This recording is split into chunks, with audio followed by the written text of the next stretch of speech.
Nicol का नाम तो आप सभी ने सुना होगा। हाँ, वही ट्रांसलेटर जो बीटीएस के साथ काम करती थी एंड उसके बाद उसने बीटीएस को छोड़ दिया था। और जब वो काम करती थी तो उस टाइम पर उसको और जंकुक को काफ़ी शिप किया जाता था बिकॉज़ बहुत सारी क्लिप्स में देखा गया था कि जंकुक एंड निकोल काफ़ी क्लोज थे। वो दोनों एक दूसरे से अक्सर बात करते हुए नज़र आते थे एंड एक दूसरे के साथ काफ़ी प्लेफुल तरीके से बिहेव करते थे एंड कई लोगों को लगता था कि जंकुक एंड निकोल के बीच में कुछ है। ऑल्दो इस बात पे कभी भी कोई प्रूफ नहीं मिला बिकॉज ऑलरेडी निकोल मैरिड हैं एंड ये सारी बातें सिर्फ और सिर्फ एक अफवाह जैसी ही थी एंड किसी को भी इसके ऊपर कोई भी प्रूफ नहीं मिला था।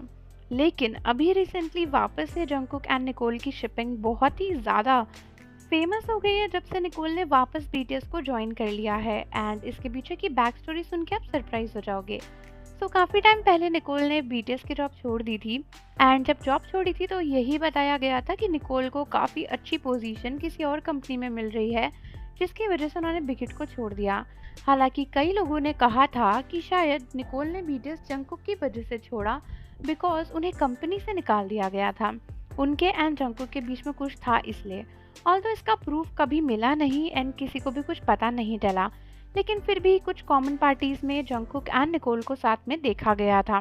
एंड अभी पता चला है कि निकोल ने अरिरांग के कमबैक से पहले यानी बीटीएस की न्यू एल्बम से पहले बिग हिट को वापस ज्वाइन कर लिया एंड रिसेंटली बिग हिट के वाइस प्रेसिडेंट ने इसके ऊपर जवाब देकर बताया है कि निकोल ने वापस बीटीएस को क्यों ज्वाइन किया। तो उनसे ये सवाल किया गया था कि निकोल वापस से टीम में क्यों आ गई हैं, उन्होंने तो बीटीएस को छोड़ दिया था।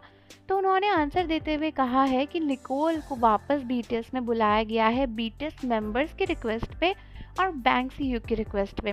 यानी उनका कहना है कि निकोल को जॉब पे वापस बीटीएस ने बुलाया है, बीटीएस ने रिक्वेस्ट करी, जबकि बीच में ये सारी रूमर्स आई थी कि निकोल ने कुछ गलत किया था जिसकी वजह से बीटीएस एंड निकोल का रिलेशनशिप जो है वो ख़राब हो गया था। अभी ये बातें बहुत ज़्यादा कंट्रोवर्शियल हो गई क्योंकि समझ नहीं आ रही कि निकोल जॉब से छोड़कर गई क्यों थी। अगर उन्हें कोई बेटर अपॉर्चुनिटी मिली थी तो फिर वो रिक्वेस्ट करने पे वापस क्यों आई, क्योंकि ऑब्वियसली वो काफ़ी ग्रो कर रही थी इस नई कंपनी में जिसको उन्होंने ज्वाइन किया। एंड अगर एक्चुअल में कुछ कॉन्फ्लिक्ट था दोनों के बीच में जिसकी वजह से निकोल गई थी तो फिर वापस आने का कोई सेंस बनता नहीं है।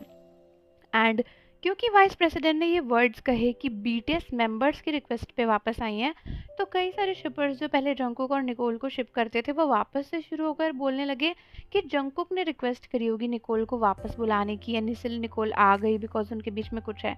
बट मैं यही कहना चाहूँगी कि प्लीज़ हर बात को शिपिंग से रिलेट करना बंद करो। हो सकता है कि जंकुक एंड निकोल का रिलेशन अच्छा हो बट शिपिंग ही हो, डेटिंग ही हो, ये ज़रूरी नहीं है। हो सकता है वो अच्छे दोस्त हों, हो सकता है उनके बीच में सिबलिंग्स जैसा बॉन्ड हो, ऐसा भी तो हो सकता है।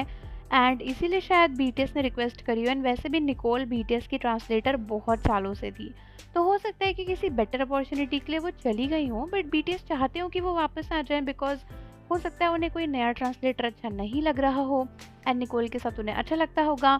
फिर जब बात हुई होगी तो शायद निकोल भी कन्विंस हो गई होगी वापस आने के लिए बिकॉज ऑब्वियसली बीटीएस का कम बैक हो गया है एंड अभी बीटीएस को इधर उधर बहुत जगहों पे जाना है, सो निकोल को लगा होगा कि ये एक अच्छा ऑप्शन है। आई मीन हर बात को शिपिंग से रिलेट करना प्लीज़ बंद करो एंड उसके आसपास के बहुत सारे रीजंस होते हैं उसको भी देखना चाहिए।